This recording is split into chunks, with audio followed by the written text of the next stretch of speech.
Hey guys, Professor Bill, Comic Book University, and The Flash, issue number 57. All right, first the accolades, and then all the credit where credit is due. All right, let's talk about this here. So this is Faster Than Thought, the conclusion. That's the storyline and the story arc. And the Last Embers is the issue title. So Joshua Williamson is the writer. Scott Collins is the artist. God, I hope I didn't ruin that, but man, it's hard to read this.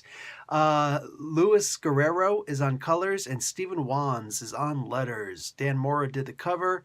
Miko Suyan and Elmer Santos did the variant cover.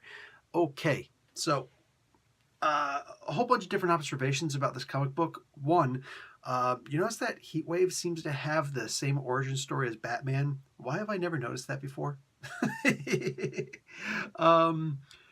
It's interesting because Iris keeps on noticing parts of her background. By background, I mean her past lives, I want to say, but her past life. So I'm imagining that's the New 52. I didn't read the New 52, so I don't know if they're talking about pre-New 52, like the post-crisis stuff, or if they're talking about the New 52, but I imagine it's N52. This was really cool. The Sage Force feeds on empathy. Interesting. Not what I would imagine. The Sage Force didn't work at all like I thought it would have. The Trickster stuff was actually cooler than this with the Strength Force, because I think it was a little bit easier to understand. This one wasn't quite as easy. It seemed to have an actual physical embodiment. But I'm okay with that. I'm totally okay with that. I think that this could be explored much better. But for all intents and purposes, man, this was a slamming story. Probably the best thing that happened, I mean, there's a whole bunch that happened. First off, there's the epilogue. Holy crap, you make damn sure you read to the last page. Wow, hello, welcome back, an old member of the Flash Force. You know what I'm saying? The Team Flash. Wow, I did not expect that. Thank you. But what's more than that is it seems like what's about to happen next, a whole new story arc starting the next issue, and I'm loving it. I'm loving just the concept alone. It looks like Iris is going to be more crucial to Barry. Yay? Yay? It's funny, when you think about all the different Flash characters and whatnot, what do they all have in common? One, Speed Force. Two, Iris. It's interesting, right? She is that 6 degrees of separation. But besides all the nuances that happened in this issue, all the cool things, the idea that we finally learned what, not Snark, but Commander Cold, what his name really is, you know, and just the idea that he and Barry finally, it was very brief, but I got the gist of it. They finally started talking to each other, you know? That was cool. I like that. But the most important thing that happened in this comic book is Barry finally acknowledged that he don't know jack about the Speed Force. Well, imagine that. Yes, that has been my sole complaint. Maybe some little complaints about here or there, whatever, touch up things, whatever. But my only main complaint about the Flash right now, me coming back to the Flash, is that he's just so stupid.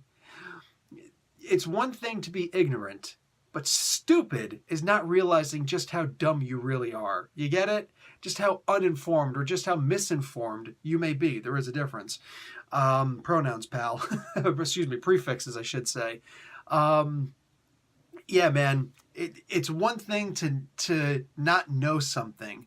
It's another thing to be obstinate and refuse to learn it because you're set in your ways.